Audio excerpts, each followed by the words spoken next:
Sharing is shredding. Sharing is shredding. Hey everyone, welcome to Sharing is Shredding. The concept is simple. Through both sharing and shredding, we want to better know our guitar bar team and members of our community through their instruments. And today, we have with us Brad Clifford, one of the movers and shakers in the Guitar Bar's service department. Brad, how you doing? Good. How are you, Mike? I'm well. Welcome to Sharing is Shredding. Thank you. Welcome to Sharing is Shredding to yourself. I feel welcomed. Oh, excellent. Welcoming all around. Yeah. So as we were deciding whether or not we were having this conversation Yes. or this conversation, Yes. I couldn't help but notice what's happening here. Yeah. Can you unpack this for me? Sure. My socks are shred themed. Shred till dead. Thank you for dressing for the occasion. Always. I understand we're talking about Les Pauls today. Yeah, why not? Every day is a good day to talk about Les Pauls. I couldn't agree more. Sundays particularly for some people, but It's true. But a Les Paul Monday? Why not? just right on left field. Give Monday. Give him day. Given day. Let's do the reveal. Let's take a look right. at what you brought. I brought a 1976 Les Paul Custom that I enjoy. Let's find out just how much you enjoy it.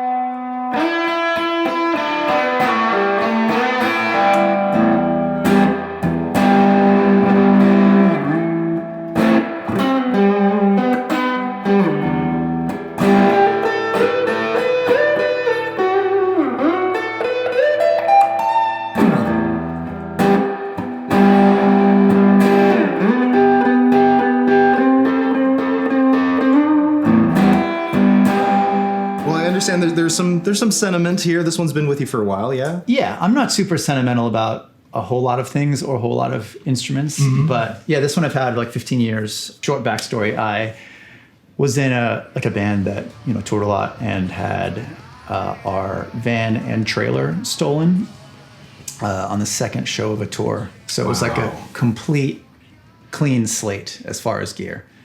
We had a lot of insurance and were able to finish the tour. Using like borrowed things or loaners from other places. But I've kind of always played 70s Les Pauls, like since I was 15, I got my first one. So for 5 years, you've been playing Les Pauls. Yes. Wow. So I no longer had one and got through most of the tour playing like some other loaner stuff that was great, but it wasn't what I was used to. Sure. So I sort of was scouring eBay in the van. This is like pre-reverb and everything. And don't judge you for being on eBay. yeah, no, I'm just like that was the only game in town really Yeah. to like, find something. And saw this and checked some boxes for me and looked like it would probably be a good one, although it's hard to really tell those things without seeing in person, as I don't have to tell you. Yes, but indeed. The variables are myriad. Sure. And then I just messaged the seller and was like, hey, I know this is going to sell for more than what I'm offering, but here's the deal. Here's like a link to a news article to tell you I'm not just telling you a story, but like all your gear's stolen. Like I'm used to having this. Yours looks right up my alley. Is there any way you'd consider this offer and just ending the auction? And he did it. And he gave me the sort of the line. It was like, well, I believe in karma. And yeah, it was a guy from San Diego, and we were coming through town maybe like a week and a half later. So yeah, he brought his family and the guitar to the show, and he showed up like a half hour before changeover, and I like put strings on it real quick and played it the half hour later on stage, and it was awesome. And I'm guessing this isn't, I don't know anything about this band yet. I'm guessing this isn't a reggae band. Tell me, it's a rock and roll band of some sort? Yeah, it was like a sort of like heavy hardcore band kind of thing.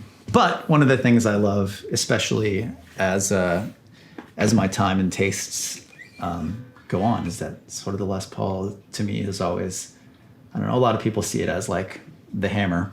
And it's just like a big, serious, thick guitar. But I find myself using it for a lot of more quieter, subtle things too. Like I really think that a Les Paul has a lot more diversity to it than a lot of people normally associate it with.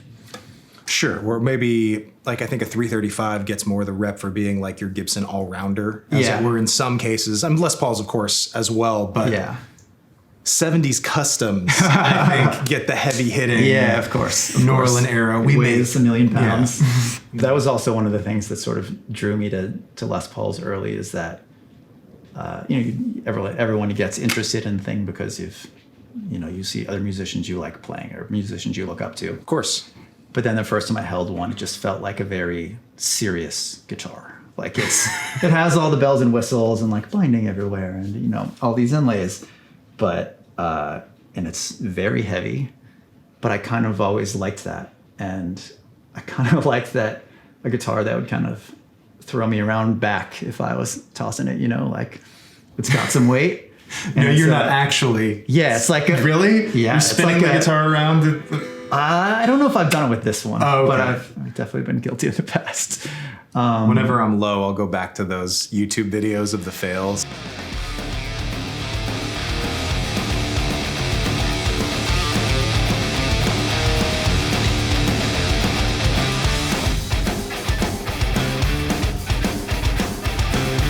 Just the flying guitars. I wouldn't be surprised if I'm in one of those. But yeah, they're just a formidable opponent, I find. And while most people tend to shy away from that once they have to have like a spine surgery or something after they've played Les Pauls. Yeah. But I still love it. You have not had spine surgery. Not yet, but maybe I'll change my tune in a couple of years. Now, stock, modded.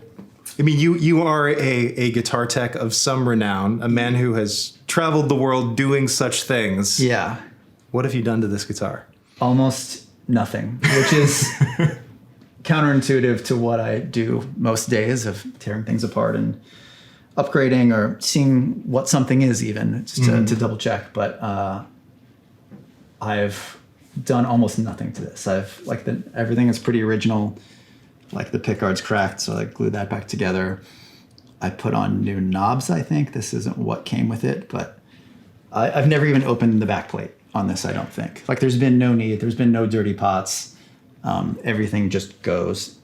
The pickups sound great. I have never looked what they are. I can only assume they're T-tops and... Yeah, that's what they should be. Yeah, exactly. That being said, I don't 100% know, and I 100% don't care. Because Don't need to. Yeah.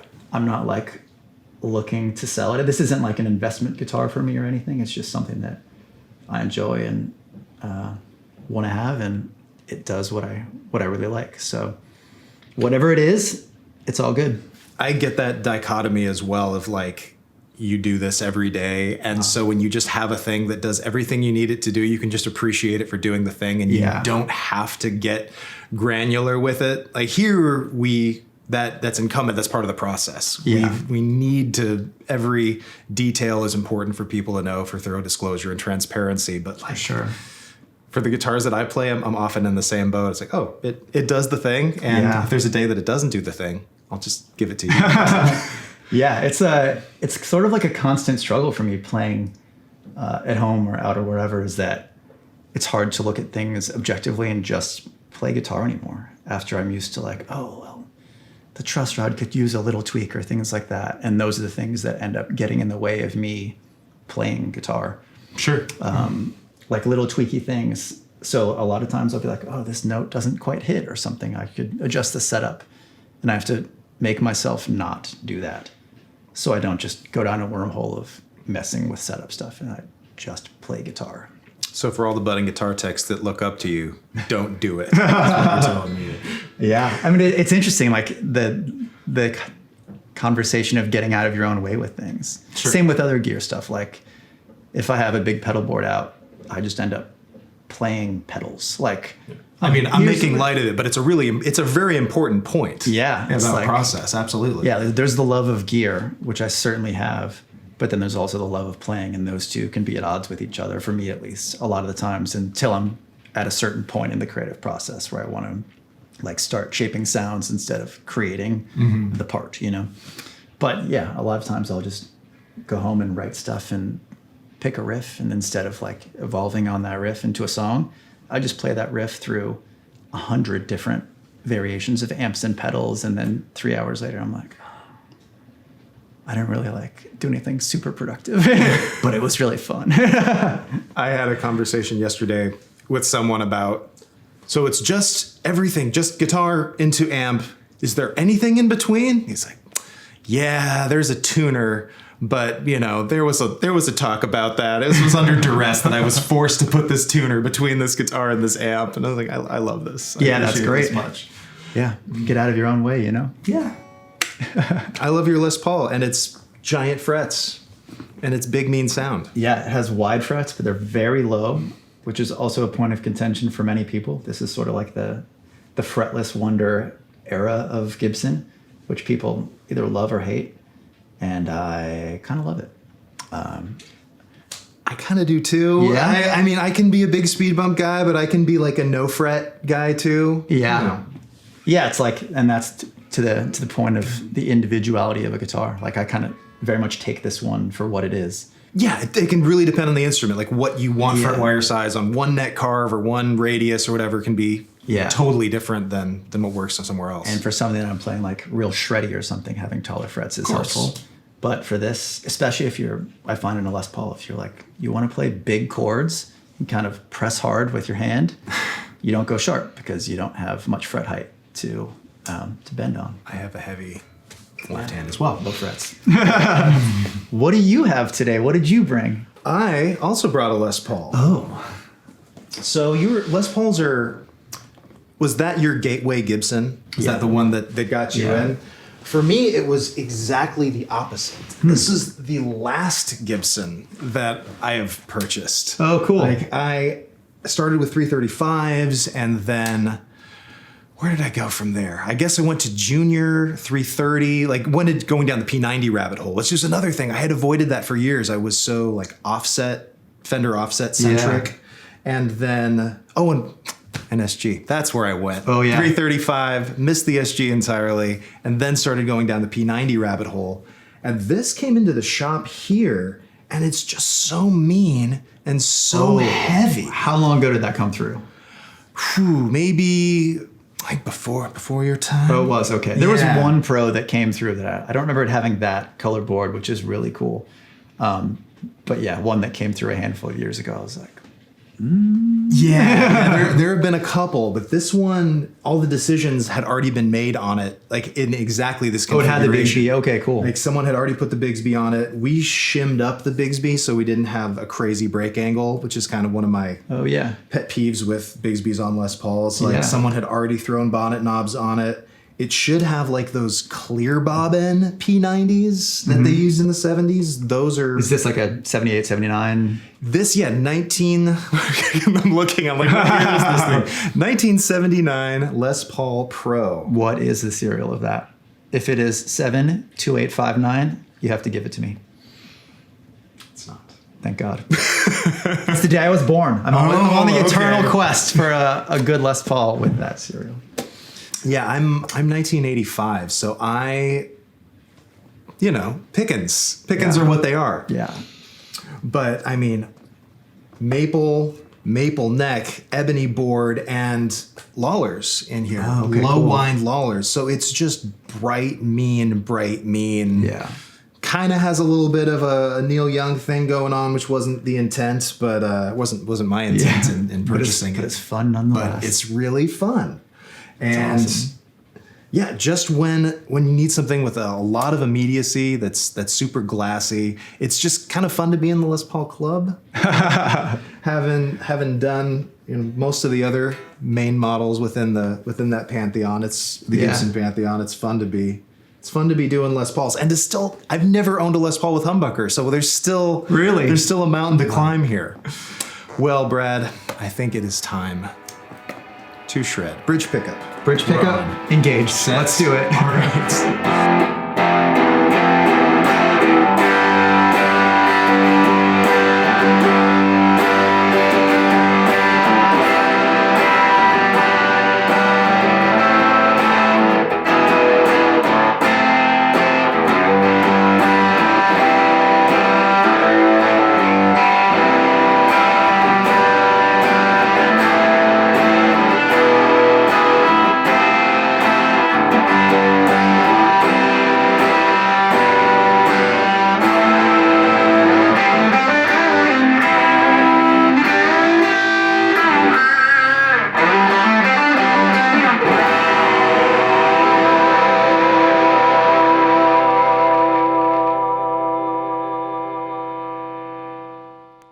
For all of you at home, thank you for following along with us today on this sonic exploration. For more on everything Guitar Bar, please check out mmguitarbar.com, subscribe to the channel, and stay tuned for more content.